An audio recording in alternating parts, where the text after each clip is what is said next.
मेरा नाम इंद्रजीत साकेत और मैं रीवा मध्य प्रदेश का निवासी हूँ।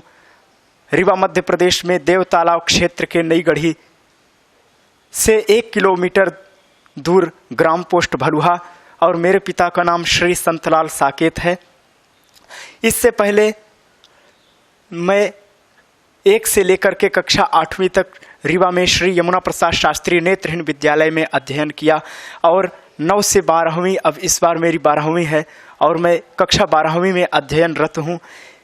इस काशी में भगवान भूत भावन भोले शंकर की नगरी काशी में दुर्गा कुंड क्षेत्र के श्री हनुमान प्रसाद पोद्दार अंध विद्यालय में और भाई जी श्री हनुमान प्रसाद पोद्दार जी की इस 126वीं जन्म महोत्सव के शुभ अवसर पर आयोजित 9 दिवसीय श्रीमद् रामचरितमानस कथा में पूज्यपाद गुरुदेव श्री राजेश्वरानंद स्वामी जी से मेरी मुलाकात हुई और उस मुलाकात के दौरान मैंने अपना गुरु मान लिया। श्री भागवत रसामृतम सुनने वाले जितने भी श्रोता बंधु हैं, भागवत रसामृतम को अवश्य ही सब्सक्राइब करें और उन्हें बताएं कि हमारा कार्यक्रम हमें कैसा लगा, जिससे कि आप लोगों से ही सीख करके, आप लोगों के मान सम्मान से, आप लोगों के प्रोत्साहन से हमें आगे कुछ करने की प्रेरणा मिलेगी। तो आप लोग अब श्रवण करें। उससे पहले हम काशी को प्रणाम करते हैं एक श्लोक के माध्यम से।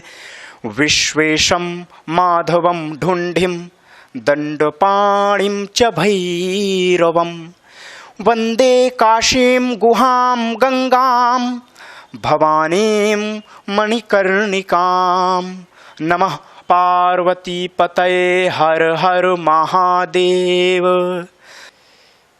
18 पुराणेषु व्यासस्य वचनद्वयं परोपकारः पुण्याय पापाय परपीडनम्।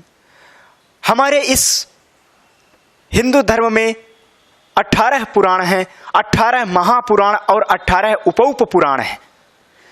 18 पुराणों में 18 पुराणों के जो रचयिता हैं श्री वेदव्यास जी महाराज हैं।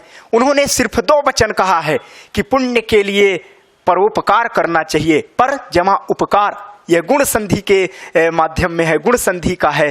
तो पर उपकार, दूसरों का उपकार करना चाहिए, यह पुण्य के लिए, और पाप के लिए तो लोग दूसरे को पीड़ा पहुंचाते हैं। परहित सारी धर्म नहीं भाई, पर पीड़ा सम नहीं अधमाई। गोस्वामी तुलसीदास जी महाराज ने भी श्री रामचरितमानस में यह वर्णन किया कि परहित सरिस, दूसरों के हित करने के समान धर्म नहीं भाई, दूसरा कोई धर्म नहीं है, और पर पीड़ा सम नहीं अधमाई। दूसरों को पीड़ित करना, दूसरों को दंडित करना, दूसरों को भीषण कष्ट देना, इससे बड़ा पाप, इससे बड़ी पीड़ा पहुंचाना और क्या हो सकता है व्यक्ति के लिए। इसलिए हम चाहते हैं कि हमेशा हम लोग इस संसार में आए हुए हैं तो इस संसार में पुण्य का कार्य ही करें, क्योंकि और दया करें, एक दूसरे पर दया करें, अहंकार न रखें। श्री युगल किशोर युगवीर जी ने कहा, अहंकार का भाव न रखूं, नहीं किसी पर क्रोध करूं, देख दूसरों की बढ़ती को कभी न ईर्ष्या भाव धरूं। रहे भावना ऐसी मेरी, रहे भावना ऐसी मेरी, सरल सत्य व्यवहार करूं, बने जहां तक इस जीवन में औरों का उपकार करूं।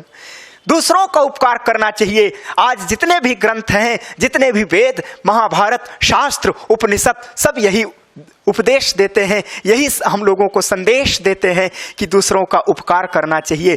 और वैसे भी वृक्ष कबहु ना फल भखै, नदी न संचय नीर, परमारथ के कारणे साधुन धरा शरीर कबीरा, साधुन धरा शरीर। जो सज्जन पुरुष होते हैं, हमें सज्जन बनना है, सत्पुरुष बनना है, प्रबुद्ध बनना है, और तब हम तभी बन सकते हैं जब हम लोगों का उपकार करेंगे, लोगों की सच्ची सेवा करेंगे और पुण्य करेंगे अपने जीवन में, तभी हम सज्जन बन सकते और सत्पुरुष प्रबुद्ध बन सकते हैं। क्योंकि सज्जन पुरुष दूसरों के लिए ही शरीर धारण करते हैं। जिस प्रकार से वृक्ष कबहु ना फल भक्षे, वृक्ष अपना फल स्वयं नहीं भक्षण करता है, अपना फल वृक्ष स्वयं नहीं खाता है।